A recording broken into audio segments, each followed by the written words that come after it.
Hello students and warm greetings of the day. In this lecture we are going to study how to calculate the probabilities of different events that occur in our day-to-day life. But why are we so interested in studying this topic? This is because it is an important tool that helps us to make decisions. It gives us a better understanding of how to choose between options. It is applied in risk assessment, in trading on commodity markets where the analyst predicts the prices of the commodities in the futures market. Reliability theory is used in product designing to reduce the probability of failure. Probability is used in information theory and signal processing. It is used in studying the models of population growth and communication networks. Thus we see that there are diverse applications of probability. So let's discover this fascinating world of probability which enable people to be better decision makers. So let's begin. Now before we define this term probability, let us try to see an example. If I say that it may rain today, now does it mean for surety that it will rain today? No, it's not for sure. It may or it may not rain. Now one can say there's a 50-50 chance of raining or not raining. Now if I say it's a sunny day, then may it rain? Yes, definitely it can rain. The weather can change and it can rain again. The chances of raining become low. So it might be a 25-75% chance of raining and not raining. Thus the event of raining is not a certain event. It may or it may not happen. Now, what is probability? Probability, when defined in the simplest way, is a chance of occurring of a certain event when expressed quantitatively. That is, probability is a quantitative measure of the certainty. Now let's consider the same event, that it's about to rain. Now it can rain and it cannot rain today. Now the quantitative measure of the certainty of raining is known as probability of raining. And the quantitative measure of the certainty of not raining is again the probability of not raining. So once again we can say that probability is the quantitative measure of the certainty of a certain event to happen. So what is probability? Probability is the mathematical measurement of the certainty of any event to happen or not happen. Now before we further go into this chapter, there's some important things to remember. The first is dice. Now what is a dice? A die is a small cube used in games of chance. I'm really very sure you must have played Snakes and Ladder, Monopoly and many other games that use a die. So a dice is a small cube used in games of chance. The outcome of throwing a die is the number of dots on its uppermost face. Now if I consider this die, there are 5 dots on the uppermost surface of this dice. So the outcome is 5. For this dice the outcome is 2. An ace on a die means 1 dot. So if 1 dot appears on the uppermost surface, then it is known as an ace. So a die is a small cube used in the games of chance. Now we are going to use dice very frequently in this chapter. The second is playing cards. Now everyone knows what are playing cards. A pack of playing cards has 52 cards divided into 4 suits. That is the spades, clubs, hearts and diamonds. So this is an ace of spade, this is a king of heart, this is a queen of spade again, this is a jack of diamond. And there's also one suit known as the club. Thus a pack of playing cards has 52 cards and these are divided into 4 suits: spades, clubs, hearts and diamonds. Now each suit has got 13 cards, 9 cards numbered 2 to 10, an ace, a king, a queen and a jack or knave. So we can say each suit has got 13 cards, 9 cards are the numbered cards, that is from 2 to 10, and the remaining 4 cards are an ace, a king, a queen and a jack. Spades and clubs are black faced cards while hearts and diamonds are red faced cards. The kings, queens and jacks are called the court cards or the face cards. So jack, queen and king are called as the court cards. Thus once again a pack of 52 cards has got 4 suits, that is spades, clubs, hearts and diamonds. Each suit has got 13 cards, 9 cards are numbered and the remaining 4 are ace, king, queen and a jack. Spades and clubs are the black face cards while hearts and diamonds are the red face cards. And finally the kings, queens and the jacks are called as the court cards. So there's some very important terms and concepts which we need to understand. The first is random experiment. Now it is an experiment whose outcome cannot be predicted with certainty. As the word suggests, it is a random experiment whose outcome cannot be predicted with certainty. We cannot be sure of the outcome of that experiment. For example, throwing an unbiased dice. Now if I throw a dice, the outcomes that are possible are 1, 2, 5, 6, 3 and 4. Now I cannot predict which number is going to appear on the dice. So it is a random experiment. Tossing of a coin. Now again this is a random experiment because we do not know for sure whether it's going to be heads or it's going to be tails. Another example could be drawing or picking a card from a set of packed cards. So these all are examples of a random experiment. The second is sample space and sample points. So the set of all possible outcomes of a random experiment is called as the sample space, and it is denoted by S. Now every possible outcome, that is every element of this set, is a sample point. So we can say that sample space is the set of all the possible outcomes of any random experiment. This set is known as a sample space, and every possible outcome, that is every element in this set, is called as a sample point.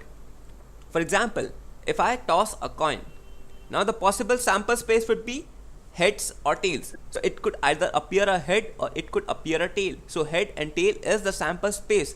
Anything beyond heads and tails is not possible. So S is H, T, where H is head and T is tail.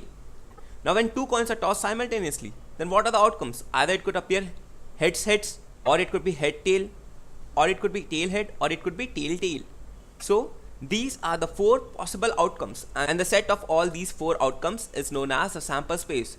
Now each of these is a sample point. That is, this is an element, this is an element, this is an element, and this is an element of the sample space S. So the set of all possible outcomes of a random experiment is known as the sample space and is denoted by S, and every possible outcome of such a set is known as a sample point. The third is trial. The performance of an experiment is called as a trial, and the outcomes are called as the cases. The number of times the experiment is repeated is called as the number of trials. So if I toss a coin, now this is the performance of an experiment, that is tossing of a coin, and so it is called as a trial. And if it is a head or it is a tail, this is called as the case. The case one could be, it could appear a head or it could appear a tail. So I'm sure the distinction between a trial and a case is clear. Now I may toss a coin twice, thrice, 4 times, 10 times, 20 times and so on. And so the number of times the experiment is repeated is called as the number of trials. The fourth is event. Now what is an event? The possible outcomes of a random experiment are termed as events, and it is a subset of a sample space. For example, when a coin is tossed, the outcome of getting a head or tail is an event. Event is nothing but the possible outcomes of any random experiment. So if we toss a coin, it could appear a head or it could appear a tail. So head or tail is an event. Event 1 could be appearance of head and event 2 could be appearance of tail. Now the bifurcations of events could be simple events, compound events, equally likely events, independent events, mutually exclusive events, exhaustive events. One by one we are going to see different kinds of events. The first is a simple event. Now in the case of simple events, we consider the probability of happening or not happening of single events. So we consider a single event and we try to consider the probability of happening of that event or not happening of that event. So for example, if I say that we are interested in finding out the probability of drawing an ace from a pack of cards. So drawing of an ace from a pack of cards is a simple event. The second is compound event. Now in the case of compound event, we consider the joint occurrence of 2 or more events. Earlier in the simple event, we considered only a single event and we were interested in calculating the probability of occurrence of that single event. But in compound events, we consider the joint occurrence of 2 or more events. For example, the occurrence of an odd number when a dice is thrown. Now if I say that I am interested in knowing the occurrence of an odd number when a dice is thrown, possible outcomes are 1, 2, 3, 4, 5, 6. And out of these possible outcomes, 1, 3 and 5 are the instances when an odd number is occurring. So this set 1, 3, 5 is a compound event. The third type of event is equally likely events. The events are said to be equally likely if there is no reason to expect any one event in preference to other. Thus, equally likely events mean outcome is likely to occur as any other outcome. So, say that there are 2 events and there is no such reason to expect the occurrence of one event in preference to the other event, then such a case is known as equally likely event. Example, if I throw an unbiased dice, then in throwing such a die, all the 6 faces are equally likely to occur. That is, it may appear a 1, a 2, a 3, a 4, a 5 or a 6. That is to say, there is no such reason to expect 1 or 2 or 3 in preference to the other numbers. Thus all these 6 faces are equally likely to occur. So this is an equally likely event.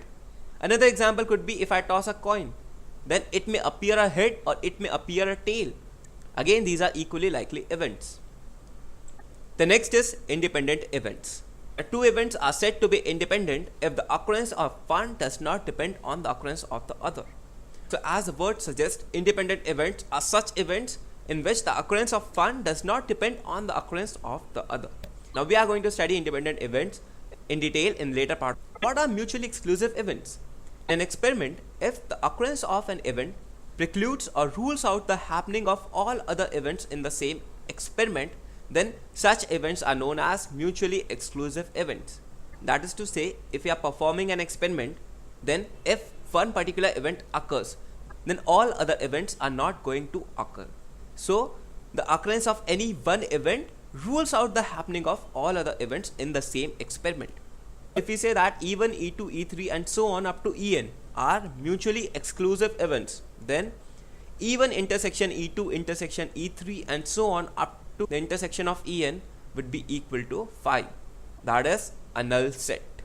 These are mutually exclusive events, then the intersection of these events is equal to 0 or a null set. The next is exhaustive events. What are exhaustive events? It is a total number of all possible outcomes of any trial. So the total number of all the possible outcomes of any trial or any such experiment is known as exhaustive events. For example, when a coin is tossed, either head or tail may turn up, and therefore there are two exhaustive cases. If two coins are tossed simultaneously, then the possible outcomes are head tail, tail head, tail tail, and so this would be equal to 2 square. So there are 4 possible outcomes. If 3 coins are tossed simultaneously, then the possible outcomes are head head head, head head tail, head tail head, tail head head, tail tail head, head tail tail, tail head tail, and tail tail tail, and this would be equal to 2 cube. That is, there are 8 possible outcomes for this experiment. Similarly, when 3 dice are thrown simultaneously, then the possible outcomes are 6 cube. And so exhaustive events are nothing but they are the total number of all possible outcomes of any trial.